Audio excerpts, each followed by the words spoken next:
Good morning दोस्तों, welcome to the channel education for all. तो मैं आज आपके सामने चैप्टर स्टार्ट करूंगा जिसका नाम है, हम सिंपली से कहते हैं स्पीड एंड टाइम।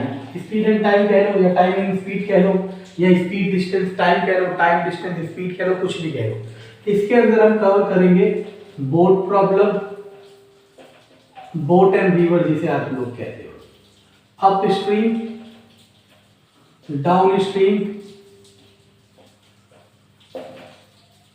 और रेल प्रॉब्लम भी कह लो। और एक टॉपिक होता है जिसे कहते हैं रिलेटिव स्पीड। ये क्रिएटिव टॉपिक है, रिलेटिव स्पीड। ये चारों टॉपिक हम कवर करेंगे, ठीक है।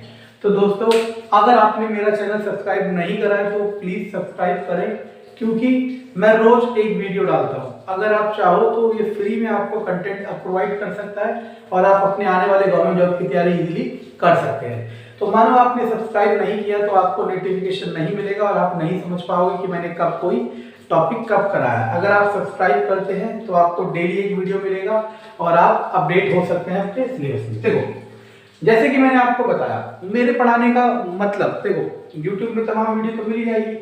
हमारा पढ़ाने का मतलब आंसर नहीं है, क्योंकि आंसर तो हमें गाइड से, आंसर गूगल से कहीं ना कहीं मिल जाएगा। हमारे पढ़ाने का मतलब है कि हम एक अप्रोच डेवलप करेंगे क्लास, जिस अप्रोच से हम सारे क्वेश्चन करेंगे, क्योंकि हम अपनी अप्रोच बदलेंगे नहीं। क्योंकि हम ये कहना चाह रहे हैं कि जो भी क्वेश्चन बनता है या जो भी शॉर्ट ट्रिक बनती है वो बनता बेसिक कंसेप्ट से। तो हम स्टार्ट करते हैं बेसिक कंसेप्ट से। तो सबसे पहला बेसिक कंसेप्ट होता है speed equal to distance upon time. तो क्लास ये शुरू से है, शुरू से मतलब स्टार्टिंग से, इससे पहले कुछ भी नहीं है, ठीक है ना। तो आगे स्पीड को हिंदी में कहते हैं चाल, इसे दूरी, इसे समय। अब स्पीड की जो यूनिट होती है, ऐसा यूनिट, वो दो होती है, एक तो किलोमीटर पर आवर, एक मीटर पर सेकेंड। तो किलोमीटर पर आवर को क्लास जब भी मीटर पर सेकेंड में आपने जाना हो तो 5/18 से मल्टीप्लाई करते हैं, और मीटर पर सेकेंड से किलोमीटर पर आवर आना तो 18/5। तो हालांकि तो ये याद करना ही है, लेकिन मैं बताऊंगा कहां से आया, और आप अगर पता चल गया कहां से आया तो आपको याद नहीं करना पड़ेगा। जैसे मान लो आपके पास है किलोमीटर पर आवर, आपको कन्वर्ट करना है मीटर सेकेंड में। 1 किलोमीटर में कितने मीटर होते हैं? 1 किलोमीटर में क्लास 1000 मीटर होते हैं। 1 घंटे में 60 मिनट और 1 मिनट में 60 सेकेंड। 1 2 कट गया, 2 5 2 3 तो आ गया 5/18। तो ये चीजें यहां से आ रही है। तो देखो, अब जिसने एक बार समझ लिया, अब जिसने क्लास एक बार समझ लिया, मुझे नहीं लगता कि उसे दोबारा याद करने की जरूरत है। क्यों? उसे याद आएगा किलोमीटर का 1000 होता है और इसका 3600 होता है। 2 0 से 2 0 5/18। और अगर एक याद हो गया तो दूसरा उसका रिवर्स है, उसे करने का कोई फायदा नहीं है, आएगा ऐसे ही, ठीक है ना, जैसे ये आया, ठीक है। तो अब हम आते हैं आगे, ठीक। तो पहली चीज तो ये पता होनी चाहिए, ठीक है, जो हमने बता दी। अब इसके बाद क्लास, अब इसके बाद क्या पता होना चाहिए कि किलोमीटर पर आवर को मीटर पर सेकंड में करना हो तो 5/18 से मल्टीप्लाई, और मीटर पर सेकंड को किलोमीटर पर आवर में तो 18/5 से मल्टीप्लाई। कई क्वेश्चनों में वो ये खेलने की कोशिश करेगा कि आंसर मीटर पर सेकंड में देगा या मीटर में देगा और तो स्पीड देगी किलोमीटर पर आवर में। तो ये आपको बहुत जल्दी से याद होना चाहिए, क्योंकि उस समय नहीं है कि आप चीजों को डिराइव कर सको। दूसरी चीज ये, एक और चीज अब याद रखना, एक होता है अप स्ट्रीम, एक होता है डाउन स्ट्रीम। देखो, मानो नदी इस तरफ बह रही है, ठीक है ना, तो नदी की स्पीड इस तरफ है। अब आप अपोजिट तरफ जा रहे हो, चाहे तैर के जा रहे हो, चाहे बोट में जा रहे हो, चाहे किसी में भी जा रहे हो, अपोजिट तरफ जा रहे हो, उस केस को कहते हैं अप स्ट्रीम। अप स्ट्रीम क्यों कहते हैं? क्योंकि आप स्ट्रीम के अप साइड चल रहे हो, अपोजिट साइड है ना, उल्टी तरफ। तो इस केस में जो स्पीड आती है, इस केस में जो स्पीड आती है, मैं अप स्पीड कहता हूं इसे, वो होती है x - y।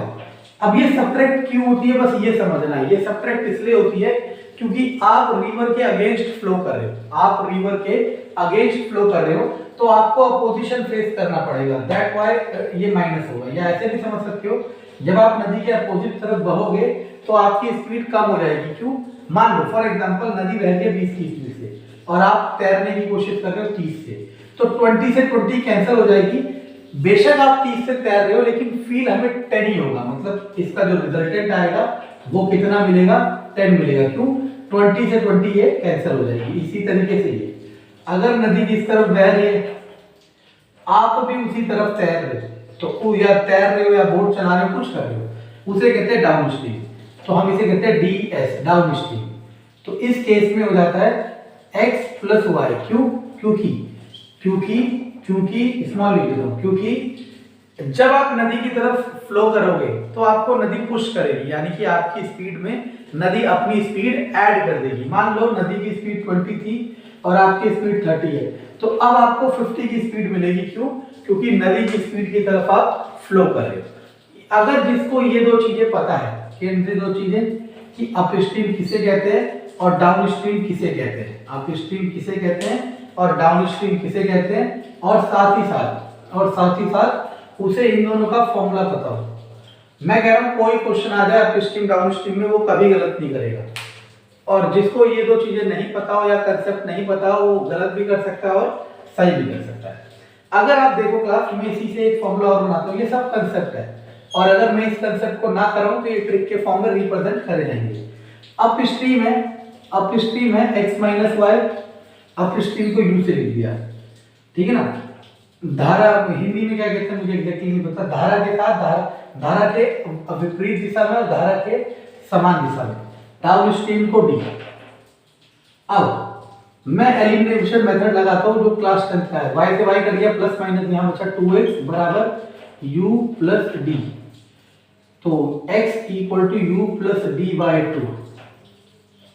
इसी तरीके से y कैसे निकलेगा, देखो u equal to x minus y, d equal to x plus y. मैं सब्ट्रैक्ट कर देता हूं तो x से x कट जाएगा, ये बचेगा minus 2y equal to u minus d. अब ये माइनस उधर भेजेंगे तो साइन अब रिवर्सल करेगा, तो u को माइनस कर देगा, d को प्लस, और हम पहले प्लस वाला लिखते हैं फिर माइनस, ये आ गया 2y, तो y आ गया d माइनस u बाय 2।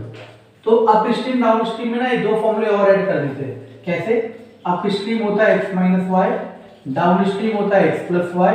अगर x की वैल्यू निकालना हो तो u प्लस d बाई 2, और y की वैल्यू निकालना हो sorry d plus u by 2। देखो प्लस में तो किसी को आगे पीछे लिख दो कोई फर्क नहीं पड़ेगा, माइनस में पहले बड़ा आता है फिर छोटा आता है।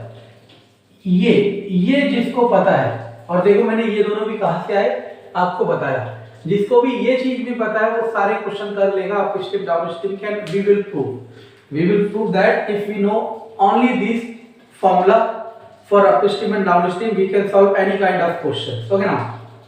सी अब एक बात यहाँ पे याद रखना कि देखो प्लस में छोड़ो माइनस वाले में देखो, मैंने आपको पहले कहा कि जो सब्ट्रैक्ट हो रहा होता है उसमें पहले बड़ा आता है फिर छोटा आता है, क्योंकि जनरली बड़े में से छोटा सब्ट्रैक्ट होता है। तो याद रखना जो x होगी वो हमेशा स्विमर की या बोट की स्पीड होगी, और जो y होगा वो हमेशा रिवर का स्पीड होगा, हमेशा, चाहे कोई भी क्वेश्चन हो। ऐसा क्यों हुआ क्लास समझो, क्योंकि मानो नदी किसी तरफ बह रही है, मानो नदी इसी तरफ बह रही है, अगर आपकी स्पीड उससे ज्यादा नहीं होगी तो आप उसके अगेंस्ट फ्लो ही नहीं कर पाओगे। मान लो नदी बह रही है 20 की स्पीड से, 20 की स्पीड से, और आप फ्लो कर रहे हो 18 की स्पीड से, तो आप आगे को नहीं जाओगे, इस तरफ नहीं जाओगे, इसी तरफ जाओगे। क्यों? क्योंकि नदी की स्पीड आपकी स्पीड से क्या है, ज्यादा। इसीलिए बड़ी वाली स्पीड हमेशा हम किसको मान के चलते हैं, स्विमर को या बोट को, जो तैर रहा है या फिर जो नाव चल रही है, और वाई की स्पीड किसको मानते हैं, रिवर को।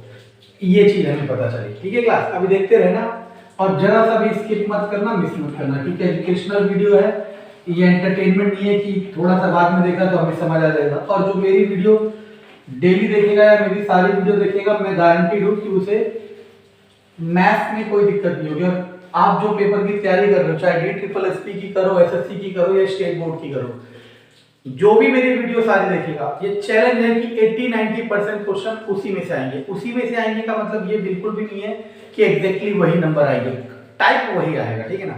चलो आगे आता है रेल वाले केस में। देखो रेल में सिंपल है, फॉर्मूला तो speed equal to distance upon time ही लगेगा, लेकिन थोड़ा सा स्पीड ट्विस्ट है। क्या ट्विस्ट है? मान लो ये ट्रेन है,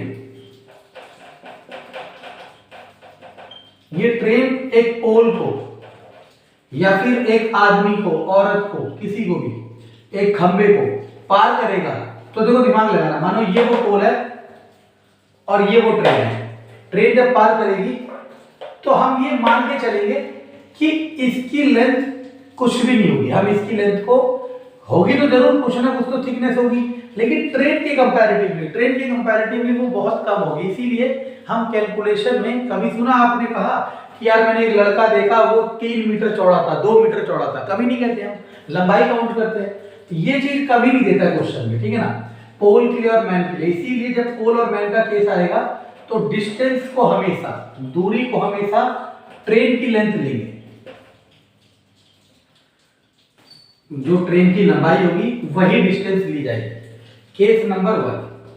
केस नंबर 2, जब ट्रेन किसी प्लेटफॉर्म को,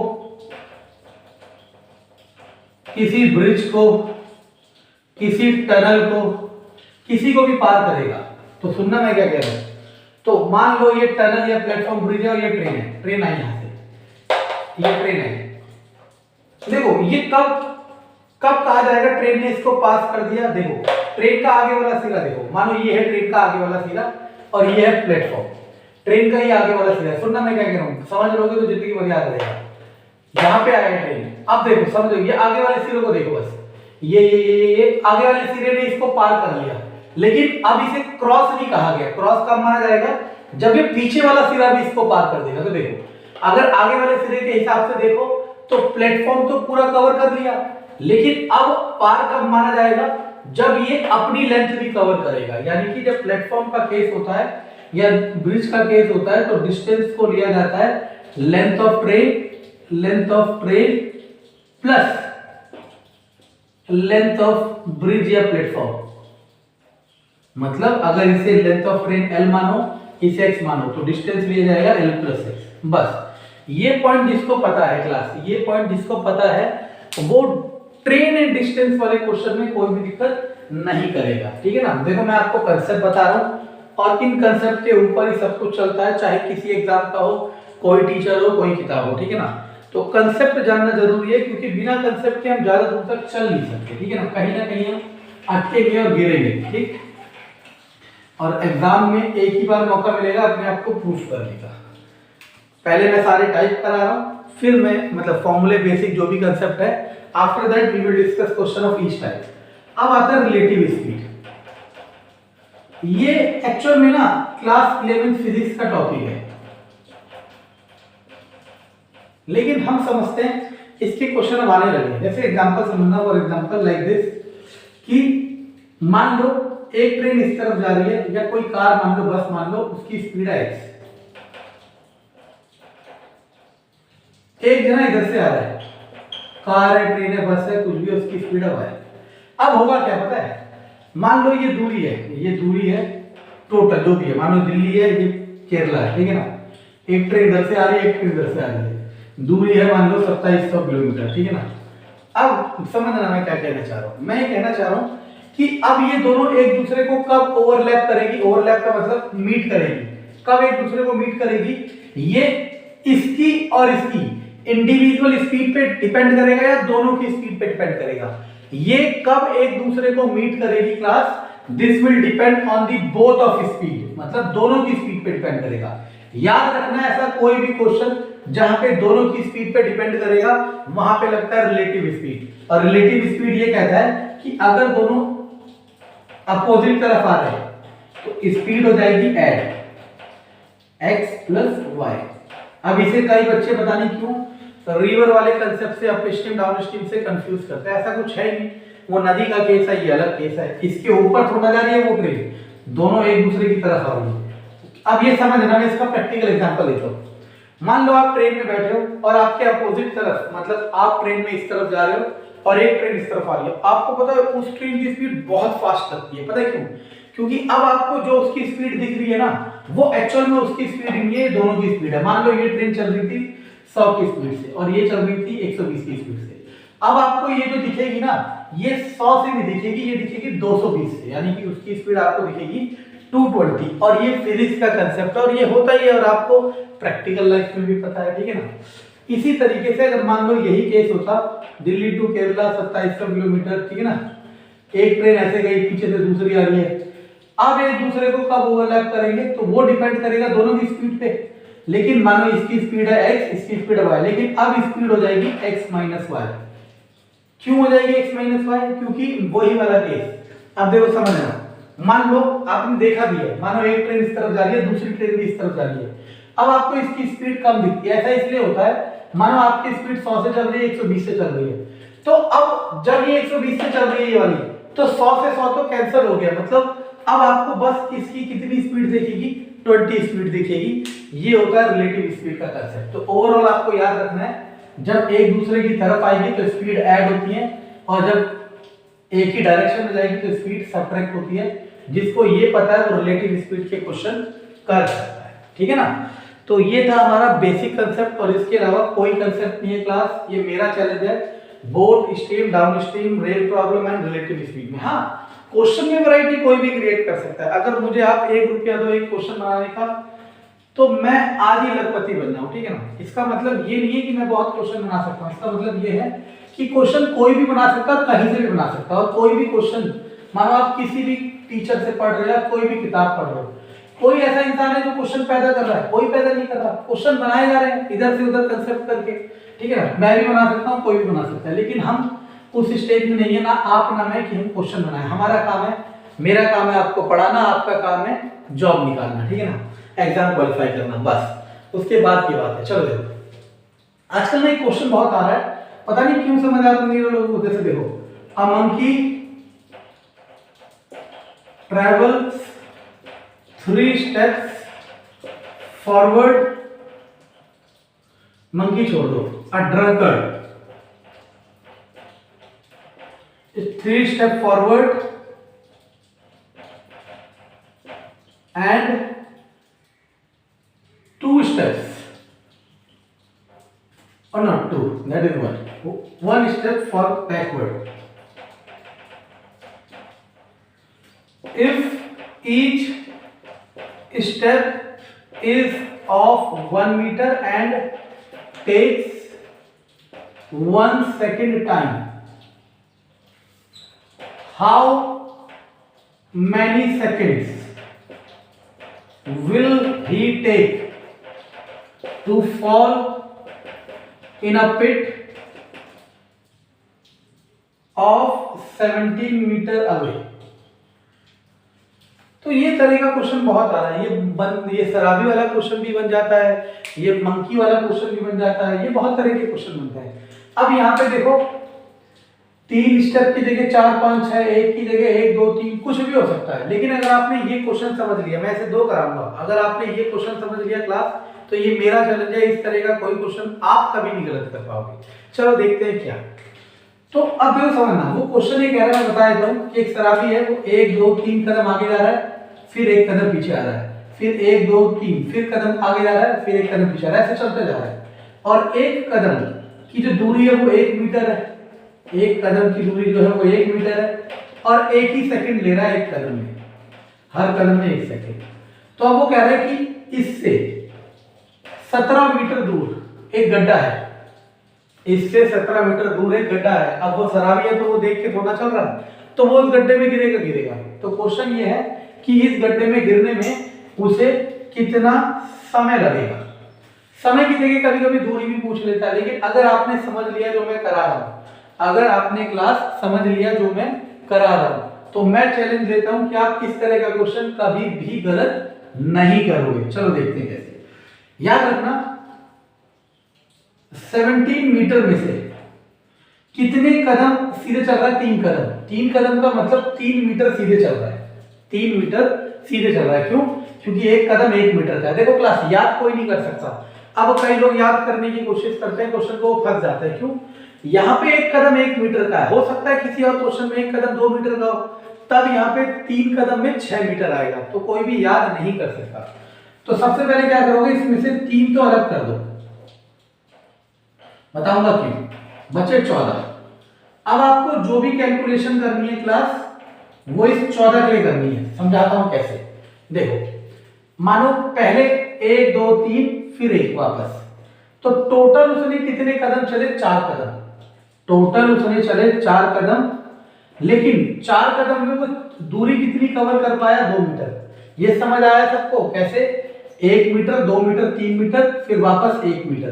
तो समय तो 4 सेकंड, मतलब कदम तो 4 हो गए, लेकिन दूरी तो 2 ही मीटर हुई है। तो 4 स्टेप में 2 मीटर। देखते रहना। अब हमें करना है 14 मीटर के लिए, तो बहुत आसान है। तो 2 मीटर बराबर 4 स्टेप्स, 1 मीटर बराबर 2 स्टेप्स, 14 मीटर बराबर 28 स्टेप्स। तो 28 कदम में चलेगा ये, यानी कि ये वाला चलेगा 28 कदम में। आप दिमाग लगाना, 28 कदम में वो 14 मीटर चल गया, मतलब कहीं भी पहुंच गया, वो 14 मीटर है। 14 के बाद 15, फिर 16 और 17वें में तो गड्ढे में ही गिर जाएगा, तो उसे वापस आने का समय नहीं मिलेगा। 17वें में वो गड्ढे में ही गिर जाएगा, उसे वापस आने का समय नहीं मिलेगा। इसीलिए ये 3 डायरेक्टली ऐड कर जाएंगे, 28 स्टेप्स और साथ में 3 स्टेप्स, तो टोटल 31 स्टेप्स लगेंगे उस आदमी को गड्ढे में गिरने में। और हमने बता दिया था एक step, each step is of 1 metre in 1 second. एक स्टेप 1 सेकेंड का है, तो यानी कि 31 सेकेंड लगेंगे। अब क्लास सोचो, जिसने ये चीज समझी है, जिसने ये चीज समझी है उसके लिए कितना आसान है, और जिसने याद कर लिया उसके लिए लॉट्स ऑफ प्रॉब्लम है। कहीं ना कहीं वो किसी प्रॉब्लम में अपना पैर घुसाएगा और वहां फंसा रह जाएगा। अब कई बच्चे ना आर्ग्यू करते हैं कि सर ऐसा कैसे कह दिया आपने, ऐसा तो हो ही नहीं सकता, ये है वो है वो है ये है।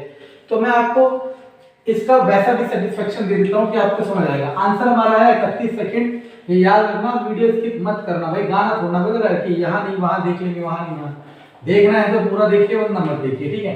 चलो देखो, अब मैं आपको थोड़ा सा क्लियर करता हूँ, बस इसी के लिए बनाऊंगा ताकि आपके मन में विचारधारा आ जाए। 1 2 4 5 6 7 8 9 10 11 12 13 14 15 16 17।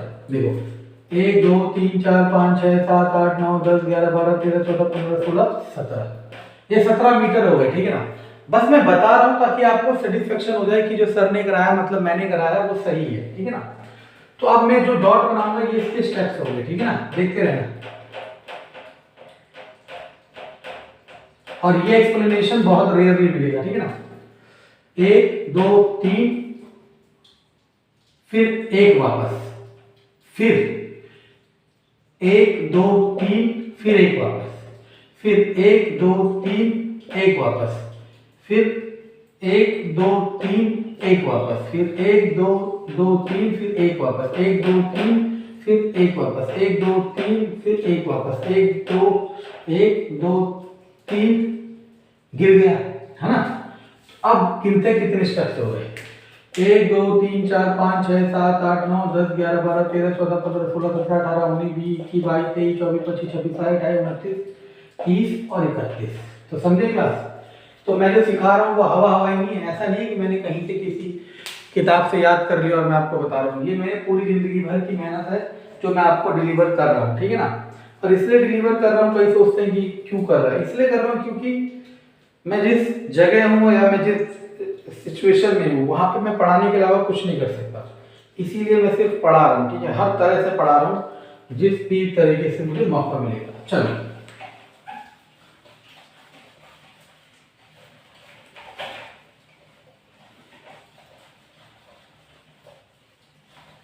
अब क्लास एक और क्वेश्चन इसी तरीके से आता है। एक पेड़ है, मंकी है, वो ऊपर चढ़ने की कोशिश कर रहा है। 1 2 3 फिर फिसल जा रहा है 2 कदम, मतलब 3 कदम ऊपर चल रहा है, फिर 2 कदम फिसल जा रहा है, फिर 3 कदम ऊपर चल रहा है, फिर 2 कदम फिसल जा रहा है। तो मैं स्टेटमेंट नहीं लिखता, मैं लिख देता हूं, चल छोड़ो नहीं लिखता, वो कह रहा हूं 3 कदम ऊपर चलेगा और उसके बाद 2 कदम फिसल जाएगा, और 1 कदम 1 सेकंड का है। तो बताओ कि उसे टोटल जो पेड़ है टोटल वो है 10 मीटर का, उसके लिए कितना टाइम लगेगा, एक क्वेश्चन। अब इसमें नंबर कोई भी बदल सकता है कैसे भी। और आपने देखा क्लास, मैंने क्वेश्चन किसी किताब से नहीं लिखा, क्यों? क्योंकि मैं कंसेप्ट सिखा रहा हूँ, नंबर थोड़ा सिखा रहा हूँ। देखा मैंने क्या बताया था, 10 मीटर में से 3 कदम जो सीधे जा रहा है उसे अलग कर दो। हर बार यही तरीका रहेगा, बचे कितने 7 मीटर। अब इसके लिए कैलकुलेशन करनी है क्लास, और किसी के लिए नहीं करनी, तो कर देता हूँ। कैसे, सुनना, देखो 3 ऊपर, एक ऐसे देख लो, 1 2 3, फिर 2 नीचे। तो अगर देखा जाए तो 5 कदम हो गए, 5 कदम हो गए, लेकिन वो चला कितना है, सिर्फ 1 मीटर। और यहाँ नोटिफिकेशन दे दो कि एक स्टेप 1 मीटर है, ठीक है ना। तो 5 कदम में वो चला 1 ही मीटर है, तो ऐसे भी देख सकते हो 1 मीटर बराबर 5 कदम, 7 मीटर बराबर 7 कदम 35 कदम। तो 35 इसके वजह से आ गया। अब मैंने कहा था ये डायरेक्टली जुड़ा जाएगा, तो आंसर आ जाएगा 38 मीटर इज आंसर।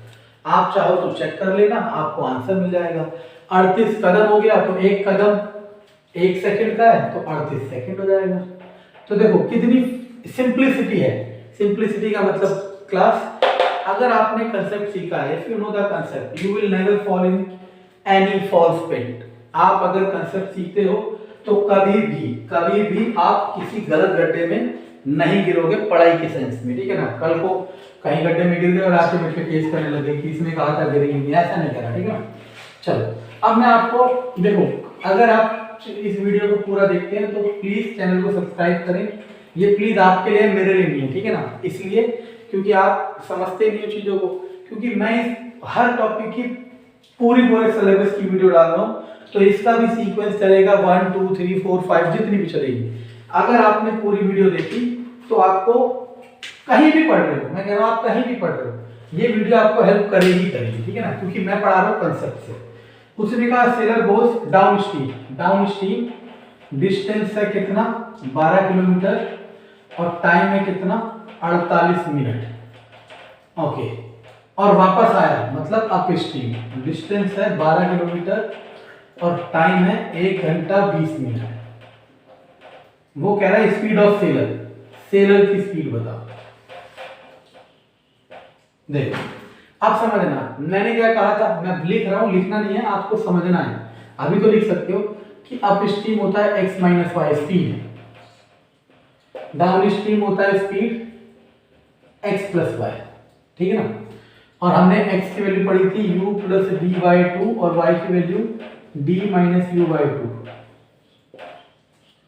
अब देखते रहना, पहले इसकी स्पीड निकाल लेता हूं, डाउन स्ट्रीम की स्पीड का formula distance upon time, distance 12, time 48 minute है। मैंने कहा था किलोमीटर पर आवर होता है या तो मीटर पर सेकेंड, तो किलोमीटर यहां दिया है तो आवर में लाओ, इसको घंटे में लाओ। कैसे 48/60, क्योंकि मिनट को सेकंड में करने के लिए, सॉरी मिनट को आवर में करने के लिए 60 से भाग करते हैं। 12 चौक 48, 15, तो डाउन स्ट्रीम की स्पीड आ गई 15। अब अगर मैं पेपर दे रहा होता या फिर वो बच्चा पेपर दे रहा होता जो सिलेक्शन पा रहा है, वो ये सब लिखता ही नहीं, वो डायरेक्ट ही लिखता कितना 12/48/60, 12 चौक 48 और 4 15, ये डायरेक्ट लिखता। इधर आ जाए, down of sorry speed of up stream, distance 12 क्यों लिया था, मैंने कहा था 12 किलोमीटर गया, फिर वापस भी यही आया। अब टाइम देखो, इसको घंटे में करना है तो इसको कर दो 20/60, 1/3, यानी कि 1, इसे देखो 1 जमा 1/3 दैट इज 4/3 घंटे, 4/3, 4 3 12, upstream is equal to 9। अब आपको निकालना है सेलर की स्पीड, और मैंने आपको बताया था कि जो x होता है वही स्विमर की स्पीड होती है, वही बोट की स्पीड होती है, और स्विमर सेलर सब समझ लो सेम। तो x की वैल्यू क्या हो जाएगा, दोनों को ऐड करके बाय 2, 15 + 9/2 दैट इज 12। तो देखो अब अगर आप पेपर में बैठे होते और आपने बहुत प्रैक्टिस की होती तो आप कैसे लिखते क्लास, आप 15 कैसे लाए मैंने बता दिया, 9 लाते जैसे भी है, आपको पता है सेलर की स्पीड होती है, दोनों को ऐड करके बाय 2, 15 9 24 भाग 2 12, 30 सेकंड में आंसर। और अगर आपको ये सब चीजें नहीं पता, आप लिखते जाओ और बाद में पता चलेगा कि आपको कुछ भी नहीं पता, ठीक है ना। चलो एक और कराते हैं, ठीक है। तो बहुत सारे वीडियो डालूंगा इस चैप्टर की भी, ठीक है। तो छोटी वीडियो इसलिए डालता हूँ आधे घंटे की 40 मिनट की, ताकि बोरियत ना हो और आपको एक रेगुलर क्लास की तरह फीलिंग आए। अगर मैं एक साथ 4-5 घंटे की वीडियो डाल दूँ तो वो वर्थ नहीं है, क्योंकि कोई भी इतना समय नहीं लेके बैठा कि वो एक साथ इतना क्वेश्चन कर पाए, ठीक है ना। Question number 2, okay. उसने कहा train travelling at a speed of 30 metre per second crosses a 600 metre long bridge, 6 metre bridge in 30 seconds. The length of train. पहला ऑप्शन 120, दूसरा ऑप्शन 150, तीसरा ऑप्शन 200, चौथा ऑप्शन 300। तो देखो क्लास कितना आसान है। मैंने कहा था जब ब्रिज वगैरह का केस आए तो डिस्टेंस क्या होगा, length of train plus speed length of bridge, ये कहा था। तो ट्रेन का लेंथ तो दिया नहीं है तो उसे एल रहने दो, और ब्रिज का लेंथ दे रखा है 600, ये आ गया डिस्टेंस। अब स्पीड कितनी दे रखी है 30, और टाइम कितना दे रखा है, स्पीड 1 मिनट।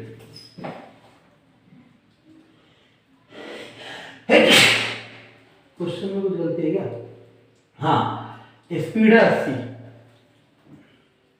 ठीक है ना, स्पीड है 80 और टाइम है 30। अब आ जाओ, speed equal to distance upon time. Speed की जगह 80, डिस्टेंस की जगह l प्लस 600 और टाइम की जगह 30, ये उधर चला जाएगा। 8 या 2400 l प्लस 600, 8 या 2400 l बराबर 2400 माइनस 600, l बराबर कितना हो जाएगा 1800 मीटर। यानी कि ट्रेन की ये क्या कर रहे हैं, ट्रेन की लेंथ 30। ये क्वेश्चन में कहीं गलती है बच्चों, ट्रेन की लंबाई आती है 30। क्वेश्चन में कहीं गलती है, ठीक है ना, तो क्वेश्चन के नंबर्स में कहीं गलती है, कोई फर्क नहीं पड़ता, ठीक है। तो हम इस क्वेश्चन को रिमूव कर देते हैं, कहीं नंबर में गलती है। अगर नंबर यही है तो आंसर यही आएगा, ये प्रैक्टिकल फैक्ट है, ठीक है ना। तो ऑप्शंस गलत मान लेते हैं और हम इस क्वेश्चन को सही मान लेते हैं, ठीक, क्योंकि हम सीख रहे हैं, हम ऐसा नहीं कि आंसर मैच कराने के लिए कर रहे हैं, आंसर सही है, कोई भी क्वेश्चन गलत कभी नहीं होगा, ठीक है ना। अगला, अब इसके बाद देखो question number 3, a train passes 2 bridges of length 800 and 400 meter in 100 second and 60 second respectively. Find the length of train. पहला ऑप्शन 80, दूसरा ऑप्शन 90, तीसरा ऑप्शन 200, चौथा ऑप्शन 150। ये इसके भी ऑप्शन गलत लग रहा है, चलो देखते हैं। चलो देखो, क्योंकि मैं क्वेश्चन कहाँ से लाऊं, मैं तो जितने बच्चे मेरे पे पढ़ते हैं तो वो जो कंटेंट मैं उनसे कहीं ना कहीं से अरेंज करते हैं, तो मैं वही क्वेश्चन करवा देता हूँ, ठीक है ना। अ train passes through bridge of length, दो ब्रिज है, एक का 800 मीटर है और एक का 400 मीटर लेंथ है। ट्रेन इसके ऊपर आई, ट्रेन की लेंथ मान लो x, ट्रेन इसके ऊपर भी आई x, तो यहाँ पे जो डिस्टेंस होगा वो क्या होगा x प्लस 800, और यहाँ पे जो डिस्टेंस होगा x प्लस 400। क्यों? क्योंकि मैंने कहा था कि ब्रिज और पुल, ब्रिज हो गया, टनल हो गया, स्टेशन हो गया, प्लेटफॉर्म हो गया, इस केस में ऐसे निकालते हैं। इस केस में टाइम लग रहा है 100 सेकेंड, इस केस में टाइम लग रहा है 60 सेकेंड। ऑप्शन ना, स्पीड तो दोनों जगह सेम ही नहीं होगी। क्यों? क्योंकि उसने क्वेश्चन में कहीं पे भी नहीं कहा कि स्पीड चेंज हो रही है। तो ये क्वेश्चन का हिडन फॉर्मेट है जो आपको समझना था, क्या कि उसने कहीं पे भी नहीं कहा कि स्पीड चेंज हो गई, तो स्पीड हम सेम ही मान लेते हैं ना। और जनरली अच्छा क्वेश्चन होगा तो वो कहेगा, नहीं भी कहा तो ये कंसेप्ट है, स्पीड का फॉर्मूला डिस्टेंस अपॉन टाइम, और यहाँ स्पीड का फॉर्मूला डिस्टेंस अपॉन टाइम। अब ये दोनों स्पीड क्या होगी, इक्वल होगी। क्यों? क्योंकि स्पीड चेंज नहीं होगी। तो x प्लस 800/100 बराबर x प्लस 400/60। 0 से 0 क्या, 2 से 3, 2 से 5, 3 उधर जाएगा, 3x प्लस 8 या 24, 5x प्लस 200, 4 × 20 2000, तो इधर आ जाएगा 2x बराबर -400, चलो माइनस का 2x, x बराबर 200 मीटर। तो क्लास आपने देखा, जिस तरीके से मैंने आपको कंसेप्ट स्मूथली पढ़ा है, एग्जैक्टली वही पैरामीटर चल रहा है क्वेश्चंस में। और कोई भी एग्जाम का क्वेश्चन हो, कोई भी टीचर का क्वेश्चन हो, किसी भी लेवल का हो, बेसिक कंसेप्ट के ऊपर कभी कुछ नहीं आता, ठीक है ना। चाहे कोई कितना भी आपको कह ले कि हाँ ऐसा ऐसा ऐसा है, लेकिन जो करा रहा है ना, चाहे वो ट्रिक से करा रहा है, लेकिन वो कर कंसेप्ट से रहा है, वो भी ऐसे ही कराएगा, ठीक है ना। तो अगर आपको वीडियो पसंद आ रही है तो चैनल को लाइक करें, सब्सक्राइब करें, शेयर करें। Thank you.